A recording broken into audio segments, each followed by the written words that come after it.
WikiLeaks tried to have Julian Assange installed as the Australian ambassador to the US after Donald Trump's election, a new league of private correspondents from inside the Trump circle has revealed.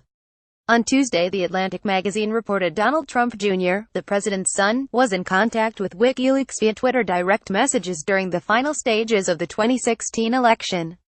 Copies of the correspondence were handed to congressional investigators by Trump Jr.'s lawyers and then obtained by The Atlantic. Trump Jr. subsequently tweeted a transcript of what he said was the entire exchange.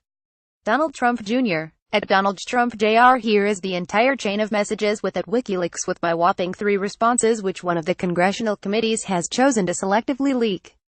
How ironic. 13pic.twitter.com Setkipaika November 14, 2017. It reveals WikiLeaks and Trump Jr. sought information from each another and details a string of increasingly bold suggestions made by WikiLeaks to Trump Jr., including asking for the president-elect to tell Australia to appoint Assange ambassador to the U.S.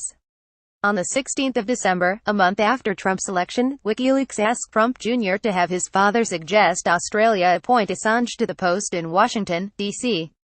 Hi Don. Hope you're doing well, WikiLeaks wrote to Trump Jr. In relation to Mr. Assange, Obama Clinton placed pressure on Sweden, UK and Australia, his home country, to illicitly go after Mr. Assange. It would be real easy and helpful for your dad to suggest that Australia appoint Assange ambassador to D.C. WikiLeaks went as far as suggesting wording for Trump that's a real smart tough guy and the most famous Australian sick you have or something similar, WikiLeaks wrote. They won't do it, but it will send the right signals to Australia, UK, Sweden to start following the law and stop bending it to ingratiate themselves with the Clintons. WikiLeaks also encouraged Trump Jr. to leak his father's tax returns to prevent them being published by a biased source such as the New York Times. If we publish them, it will dramatically improve the perception of our impartiality, WikiLeaks explained. It also urged the Trump campaign to reject the results of the election as rigged, and in July told the president's son to release emails detailing his contact with Russian figures during the campaign. While most of the communication was one-sided, the exchanges between Trump Jr. and WikiLeaks came at a highly sensitive moment. They took place only months before the election, at the height of WikiLeaks' publication of emails belonging to senior Democratic figures. U.S. intelligence agencies allege the leaks came from the Russian government, which Assange has denied.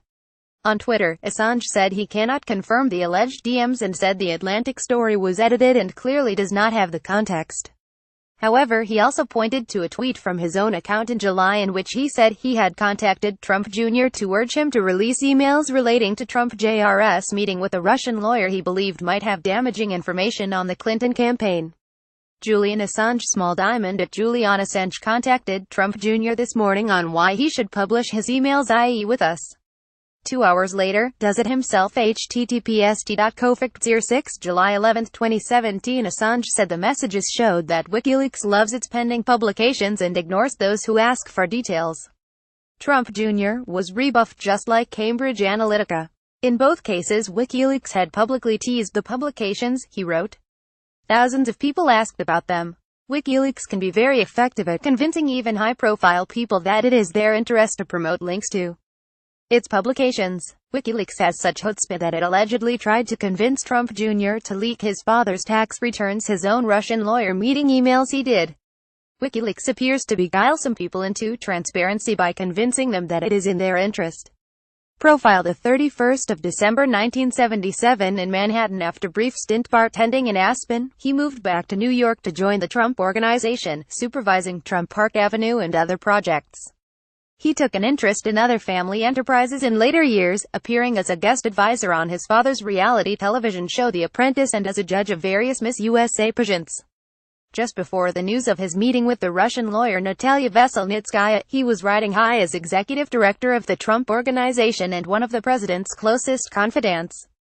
On Tuesday, the 11th of July 2017, he produced the most damning evidence yet in the FBI's investigation of Russian meddling in the U.S. election, catapulting himself onto the international stage with emails showing he knowingly met with a Russian lawyer claiming to have dirt on his father's rival. I think I probably got a lot of my father's natural security, or ego, or whatever. I can be my own person and not have to live under his shadow. I definitely look up to him in many ways. I'd like to be more like him when it comes to business, but I think I'm such a different person, it's hard to even compare us. His work persona is kind of what he is. I have a work face, and then there's my private life. Trump Jr. to New York Magazine, 2004. It's the only thing you can tell in world that he's part of, and his eagerness to meet with this lawyer, who was very explicitly described as having information that came from Russian government sources. There's no mystery there. There's no veil. There's not even one veil. Her name wasn't mentioned, but everything else was very explicit, and he leaps at it. That's all part of this. All that matters is winning. There's winning and there's losing. That's it. That's the value system, and in that way, he very much echoes his father, Gwenda Blair, Trump biographer, to The Guardian, the 12th of July 2017. Thank you for your feedback. Assange has had a rocky relationship with the Australian government. In 2010, the former Prime Minister Julian described the release by WikiLeaks of classified documents from the U.S. State Department as illegal, and after he was granted asylum by Ecuador in 2012, Australia was accused of abandoning him. Last year, the Foreign Affairs Minister, Julie Bishop, met Assange's lawyers after a United Nations report found Assange had been arbitrarily detained since his arrest in 2010.